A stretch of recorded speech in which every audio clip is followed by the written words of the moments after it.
Cá estamos novamente, que coisa boa, dessa vez com uma convidada super, hiper, mega especial. Para mim, eu tenho certeza que para você que está aí em casa, que está assistindo. E é o seguinte, hoje a gente tem mais um episódio de Se Liga e Anota Aí. Mas antes de eu te falar o que a gente vai falar sobre quem é essa convidada, roda a vinheta, vai!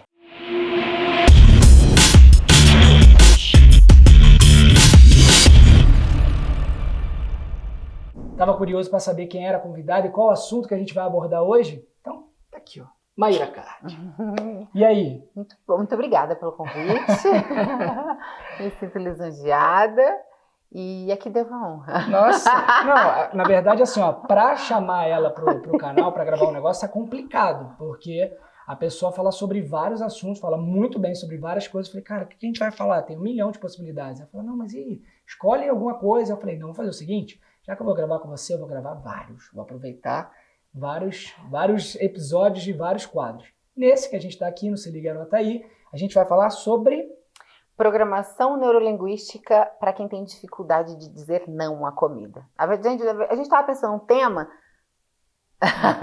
velho, que você tem, né? Essa dificuldade. A gente estava pensando num tema que fosse bom para quem está assistindo, né? Que isso é interessante. E aí, como obviamente eu sou conhecida nesse aspecto, ele sugeriu, fala da questão do emagrecimento, que o pessoal gosta de saber. E isso é uma coisa muito interessante. Mas apesar de você ter essa dificuldade com a comida, você não é muito de ficar verbalizando, que facilita muito a tua vida. Facilita. O que eu quero dizer com isso? As pessoas ouvem falar muito de programação neurolinguística, mas não sabem muito bem o que é, né? Uhum. Que é quando você programa o seu cérebro através de várias vertentes. Uma delas, e uma das principais, é o seu verbal, né? Você usa muito dentro da programação neurolinguística os 5 sentidos. A visão, a audição, o paladar, o tato. Uhum. Todas as vezes que você fala, eu tô morrendo de vontade de comer uma pizza, você usa um dos seus sentidos. Aí você escuta, nossa, eu tô morrendo de vontade de comer uma pizza. Aflora, né? Isso, aflora, porque você manda um comando pro teu cérebro. Eu estou com vontade de comer uma pizza. Então pode ser que inicialmente essa vontade, se você não verbalizasse, você conseguisse diminuir. Ou ela sumisse em questão de segundos. Mas quando você verbaliza, você manda um comando que passa por aqui e entra aqui. Quando ele entra aqui, exatamente. Quando ele entra aqui, ele vai para todo canto. Sim. Porque é como se você estivesse mandando mesmo o seu cérebro comer, consumir aquela pizza. E aí fica incontrolável. Então, uma das coisas que eu fiz com a Anitta, por exemplo, que ela tinha essa dificuldade de compulsão, a hora que eu entrei na casa dela foi, você não pode falar de nada que você não pode comer. E o que isso quer dizer? É simples. Você se propõe a fazer uma dieta. Você se propõe a emagrecer. Qual é o benefício de você ficar verbalizando? Ai, que vontade de comer um brigadeiro. Mas tem alguma coisa negativa você reprimir, assim, tipo, quando você reprime, tem algum dano, não? Ao contrário, e aí eu vou devolver para você dentro das coisas que a gente está super estudando agora, né? Dentro da coisa da religião. A gula é pecado, né? Uhum. É um das nossas dificuldades, né? Dos prazeres da carne de modo geral. Existem milhões de outros pecados. E quando eu quero dizer pecado, eu quero dizer dificuldade mesmo. A luta que a gente tem de não fazer fofoca, sabe? De não mentir, ou de não... A luta do ser humano. Todos eles são pecados. Uhum. Como você faz para não pecar? Se afasta. Se afasta, não fala sobre, não tenta olhar nada sobre, você não quer falar da vida de alguém, você não quer nem saber desse alguém, porque a melhor maneira de você lutar contra o mal é distante dele. Não dá voz para ele. Não dá voz para ele. Por exemplo, eu tenho dificuldade com cocaína. Eu não posso ficar falando, nossa, que vontade de usar cocaína. É melhor eu não falar, é melhor eu reprimir. É como se fosse eu reprimir mesmo. Uhum. Uma coisa ruim, um espírito ruim e tal. Porque eu falando vai me dar mais vontade, vou mandar mais comando para o meu cérebro. Eu vendo vai me dar mais vontade. Eu estando com amigos que usam a cocaína vai piorar. Então, por isso é tão importante para as pessoas que são compulsivas, quando você entra numa alimentação saudável, se afastar de tudo aquilo que te faz mal. E aí a pessoa vai falar, putz, Maíra, mas eu não vou ter vida social. Vai. Separar do meu marido, que quer tomar um vinhozinho sempre, exato, comer uma massa. Uma linguicinha com cervejinha. Essa é a maior dificuldade das pessoas inicialmente. Mas isso é só no começo. Depois você vai conseguir sentar numa mesa e ver tudo aquilo, e aquilo ali não vai te fazer mal. Como o cara que usa cocaína. Uhum. Inicialmente ele tem que separar dos amigos, inicialmente... Eu tô falando de compulsão, tá? Não significa que todo mundo pode fazer dieta precisa fazer isso. E depois que esse cara estiver firme, ele vai poder ir numa balada e falar, não, putz, eu sei aqui que é o meu limite, eu vou embora. Você sabe que apesar de não ter a ver com comida, eu tava falando isso pra Larissa outro dia. Outro dia não, outro dia. Que ela começou a ter um negócio de alergia, uma reação alérgica. E aí eu tava ok, não tinha nada, tipo, tinha um pouquinho aqui, era nada ainda. Aí ela começou a verbalizar. Não, porque tá começando, porque da outra vez que minha pele, cara, ela começou a falar, a pele dela começou a ficar pior e pior e pior e pior, de tanto que ela falou. Eu falei, cara, não fala não, pode isso pra você. É óbvio que eu falei sem o estudo que você tem, mas tipo... Tipo no feeling, né? Tipo, pô, não dá voz pra isso. Mas eu fiquei com essa dúvida mesmo, assim. Tipo, o que a gente pode fazer? Eu entendi que reprimir é melhor. Mas, por exemplo, quando Não é você... nem reprimir, não dá luz. Não dá luz, tá. Mas quando você não fica guardando isso pra você, ela tem que escoar para algum outro lugar. Como é que a gente faz? Pra não, tipo, aumentar cada vez mais a vontade. Entendeu? Tipo, agora eu não aguentei. Tipo, igual a gente fica sem comer. Você ficou sem comer. Aí você deu uma fome, aí você não comeu. Aí você não comeu. Aí quando você vai comer, você come a vida e arregaça tudo. Como que faz? Existem níveis de compulsão, né? E o que eu tô falando agora não é uma compulsão diagnosticada. Porque uma compulsão diagnosticada, o que a maioria das pessoas nem sabem o que é, as pessoas acham, eu como sem parar, eu sou compulsiva. Não. Para você ser considerado compulsivo, você tem que comer até vomitar, ou comer até não aguentar mais. Entendi. E comer tudo. Entendi. Quem é compulsivo com brócolis, é compulsivo com ovo, é compulsivo com chocolate. Não tem limite, não sabe a hora de parar. E qualquer coisa, não é tipo Sim. assim, eu tô com uma compulsão de chocolate. Não é uma compulsão. Te dou aqui um balde de pipoca, você vai comer o balde. É qualquer coisa. Sim. É comer até passar mal. E tem questões emocionais, Eu né? ia falar isso, tá escondendo alguma coisa aí, né? Você empurra pra dentro aquilo que você não colocou pra fora, em forma de verbalizar as emoções mal resolvidas. Então, assim, a gente verbaliza as emoções, mas não verbaliza o lance da comida, Exato, né? Entendi. porque não é a comida que você quer. Óbvio que existe o desejo químico, que o açúcar é 16 vezes mais viciante que a cocaína. Então, sim, existe uma parte química de 21 dias aí de desintoxicação, que você vai desejar aquele açúcar, porque quimicamente o teu cérebro está pedindo aquilo aí. Mas passando aquilo ali, você já não tem mais o desejo compulsivo químico e passa a controlar somente as suas reações. Dizem que a segunda semana é uma das piores, né? Até os 21 dias é horrível. A primeira semana, você tá muito embebedecido do seu desejo. Eu queria tanto, tá empolgado. Uhum. E aí a segunda semana já bate na trave ali de teu corpo pedindo mesmo. Fizeram uma experiência com ratos viciados em cocaína e ratos viciados em açúcar. E colocaram no laboratório para entender como era o comportamento dos dois com as duas opções, de açúcar e cocaína. E os ratos viciados em cocaína passaram a consumir açúcar. E aí fizeram o exame no cérebro deles e os danos cerebrais eram iguais. Olha que louco. E aí as pessoas perguntam, né? Normalmente quando eu conto isso, mas o governo não faz nada? Sim, a Organização Mundial de Saúde já fez alguma coisa em 1950. Esse documentário no Feed Up, ele explica bem direitinho, dá o nome do artigo e tudo mais. E aí descobriu, muito dinheiro. Eram mais de 46 milhões de dólares envolvidos. Coca-Cola, entre outras marcas grandes, pagam para a Organização Mundial de Saúde fazer essas pesquisas.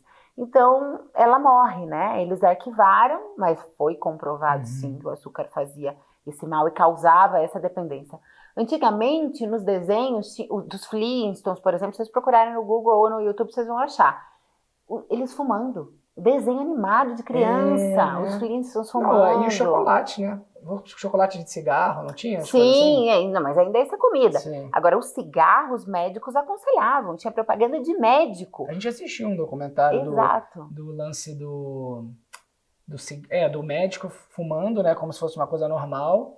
E teve mais alguma coisa que a gente viu. Dos esportes, do cara esportista fumando, né? Sim, exato, era aconselhado. Era. Então, hoje, do jeito que tá andando, a gente já entende que daqui, 30, 40 anos, todo mundo vai entender que o açúcar faz tão mal quanto o cigarro, por exemplo. Tá o açúcar é um novo Tá cigarro. vendo, Lari? Vai entender que o cigarro a gente não precisa dele. Eu combinei com ela que eu vou interagir com ela assim na câmera e quando eu tiver fazer uma ela situação... passar essas vergonhas que ela tá derretendo ali atrás da câmera. Mas quem sabe assim ela não para. Às vezes a gente tem que passar umas vergonhinhas, né? Compromisso social. A gente, quando tem um compromisso social, a gente muda. Foi assim que começou o meu programa. Maíra Sacarrubia foi um compromisso social. Sim, ela não conseguia dizer não à comida. Quando eu comecei a postar, que é uma dica também que eu dou pra vocês, quem tem dificuldade, faz dieta e para, traça um compromisso social, entra na sua rede social, fala, gente, eu tô traçando um compromisso social com vocês para eu não falhar. Se eu falhar, por favor, me falem e tal. E começa a postar tudo, funciona muito. As pessoas se sentem motivadas pela vergonha alheia do outro. Olha que louco, né? A gente dá mais importância para o que o outro pensa da gente do que, de fato, do que a vida funciona. E aí, para não deixar a ponta solta, qual é a questão? A programação neurolinguística, ela pode ser positiva ou negativa. Então, a gente pode programar o nosso cérebro com coisas mentirosas e coisas ruins, tipo, é só um pedacinho, segunda-feira você começa. Isso é uma programação neurolinguística péssima, porque você tá mandando um comando da mentira para o teu cérebro. Faz mal, sim. Quando você se propõe a fazer uma coisa e você falha, você manda um sentimento de incompetência e você com você mesmo se sente tão falho que você começa a entrar nesse looping de eu não sou capaz. Uhum. Então essa coisa que você acha que não tem problema nenhum, segunda-feira você começa, pode comer um pedacinho. Quando você come, vem a culpa. Quando vem a culpa, vem eu não sou capaz, eu não consigo. Mais forte que eu, né? É mais forte que eu. Quanto mais você falha, mais incapaz você se sente. E aí o que acontece? Você vai criando caminhos neurais novos pela dor. O nosso cérebro é como se fosse um caminho assim, todo cheio de raiz de planta, sabe? Uma árvore. E você cria novos caminhos neurais. Então, se você cria uma mentira e você bate na mesma mentira continuamente, tipo, segunda-feira eu como a dieta, segunda-feira eu como a dieta, aquele caminho, ele fica tão forte. Uhum. Sabe, um exemplo maravilhoso, grama. Não tem nada. Aí você passa hoje, ela baixa. Amanhã você passa, ela amarela. Sim. Depois você passa, tem um caminho. Você rasga a grama de tanto passar no mesmo lugar. Isso acontece com as mentiras. Acontece com as coisas boas. Sim. Mas qual é o problema de acontecer com as mentiras? É que você começa a se sentir incapaz porque tem um caminho que diz que você é incapaz. Uhum. Então esse é o perigo da programação neurolinguística errada.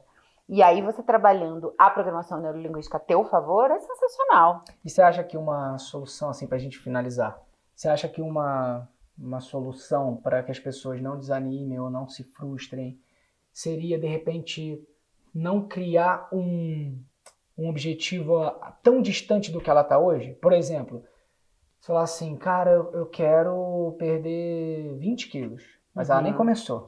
Entendeu? Eu quero perder 15 quilos. Talvez se ela for tipo um dia de cada vez mesmo, né? Ou semanalmente, criar uma coisa que seja que mantenha ela o tempo inteiro motivada. Sim, você acha que ajuda isso? Sim, sem dúvida. A meta semanal é muito mais fácil, porque aí essa semana eu quero perder 1 quilo. Semana que vem eu tenho que perder mais 1 quilo e tal. Eu funciono mais assim. Funciona muito. E ajuda. Eu acho que quando uma pessoa tentou de tudo... e ela não acredita mais nela, ela precisa que alguém de fora acredite nela. Faz aquele merchanzinho. Quando ninguém acredita mais em você, nós acreditamos. É porque o merchan do meu programa é exatamente esse. Quando você não acredita mais em você, é aí que a gente entra. Mas é verdade, porque normalmente as pessoas já tentaram de tudo e elas realmente não acreditam mais nelas. Elas precisam, existe um momento que ela precisa que alguém pegue no colo. Não adianta. A pessoa fala, não, eu não sou capaz. Eu já tentei de tudo. E aí a gente faz o trabalho inverso, que é explicar para ela o quanto a gente sabe, mostrar para ela todas as ferramentas, para ela, caraca, nunca ouvi falar nisso. Não, verdade, 2 e 2 são 4. E aí quando ela está convencida do nosso método, a gente fala, você acredita em mim? Acredito. Então só segue, que você não precisa acreditar em você, eu dou conta. E aí dá certo, porque aí ela segue o método diário, né? Porque a gente tem uma assistência todos os dias, 24 horas por dia, até de noite. Então a pessoa fica muito ali, amparada. E essa coisa de até de noite a gente não tinha, a gente tinha só de dia. Uhum. E hoje em dia, como a gente atende muita gente de fora, a gente teve que colocar o fuso horário, né? Um monitor à noite. Então, resumindo, é 24 horas. 3 horas da manhã você surta, tem gente lá para te ajudar. Então, enfim, uma dica que eu dou é cuidado com o que você fala, a sua palavra ela vira verdade, isso é bíblico também, né? Se você parar para pensar, a boca tem um poder sensacional. E aquela história, né, do que se seu olho direito pecar, arranque ele, bababá, não tem uma parada assim? O que isso quer dizer? Quando você se permite só um pedacinho, só um pouquinho, isso vira o seu todo. Então é como se você colocasse um pedacinho da sua mão no fogo e você estivesse disposta a aquele fogo todo te queimar. Aquilo que a gente não lida bem, a gente não fala, a gente não comenta. Pense muito na comida da seguinte forma. Deus é perfeito. Ele fez frutas, verduras, legumes e animais. tudo isso que eu falei, vocês podem comer à vontade, principalmente para quem tem compulsão. Come à vontade, quanto de fruta você quiser, quanto de legumes você quiser. Sem vomitar, gente, Quanto também. de Saudável. quanto de animais você quiser, se não for vegano, óbvio. Mas tudo que o homem criou é onde começou a dar problema. Tudo que é industrializado. Tudo. Saquinho, abriu o saquinho. Descasque mais e abra menos. Saquinho. Quanto mais você descascar, melhor. É isso, né? Então, né? Que aula, né? Que aula. Muito obrigado por você ter vindo. Obrigada a você. Vai gravar outros comigo, por favor, Vamos porque a gente precisa dividir esse conhecimento, Vamos tirar sim. esse conhecimento dentro da cachola Vamos sim. dessas pessoas. E é isso, gente. Espero que vocês tenham gostado. Se vocês gostaram, clica aqui embaixo em gostei, dá seu like, comenta bastante, compartilha muito esse vídeo e não se esquece de se inscrever no canal. Isso é muito importante, tá bom? Um beijo, fiquem com Deus e até a próxima. Valeu!